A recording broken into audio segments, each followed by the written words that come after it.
சென்னை பத்திரிகையாளர் மன்றத்தில் நடைபெற்ற தமிழ் படைப்பாளிகள் அறக்கட்டளையின் பாராட்டு விழாவில் உயர்நீதிமன்ற நீதிபதி என் ஆனந்த் வெங்கடேஷ் பங்கேற்று உரையாற்றினார். அந்த காட்சிகளை தற்போது பார்க்கலாம். உன்னை எதுக்கு போய் இதுக்கு கூப்பிட்டாங்க அப்படின்னு நான் எனக்கு நானே ஒரு கேள்வியை கேட்டுக்கிட்டேன். ஒரே ஒரு தகுதி தான், நான் உயர்நீதிமன்றத்தில் நீதிபதியாக இருக்கேன்ற ஒரு தகுதியை தவிர எனக்கு எந்த தகுதியுமே கிடையாது அப்படின்றத நான் ரொம்ப பணிவாக அவங்க எல்லார்கிட்டையுமே சொல்கிறேன்.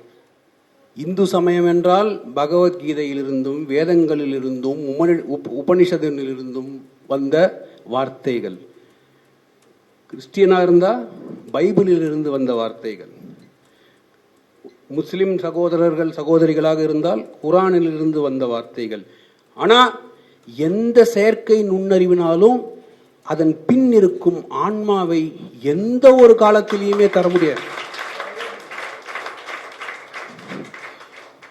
அதனால் நான் இக்கட்டான காலகட்டத்தில் நாம் இருக்கிறோம் என்று சொன்னதுக்கு காரணம், இன்று மனிதர்கள் வார்த்தைகளிலும் மொழிகளிலும் மாட்டிக்கொண்டு இருக்கிறார்கள். அதன் பின் இருக்கும் ஆன்மாவிலும் அறத்திலும் உணர்விலிருந்து தொலைவாக போய்கொண்டே இருக்கிறார்கள். அப்படி என்றது வெறும் சொற்கள் அல்லது மொழி, அதற்குள் உபயோகப்பட்டிருக்கும் சொற்றொடர்கள் என்று நாம் நினைத்தோமானால் செயற்கை நுண்ணறிவு மிக சிறந்த பெரிய மத குருவாக மாறிவிடும். மனிதர்கள் மத குருவாக வர வேண்டிய அவசியமே இல்லை. செயற்கை நுண்ணறிவு சிறந்த படைப்பாளனாகிவிடும். செயற்கை நுண்ணறிவு சிறந்த மத போதகராகிவிடும்.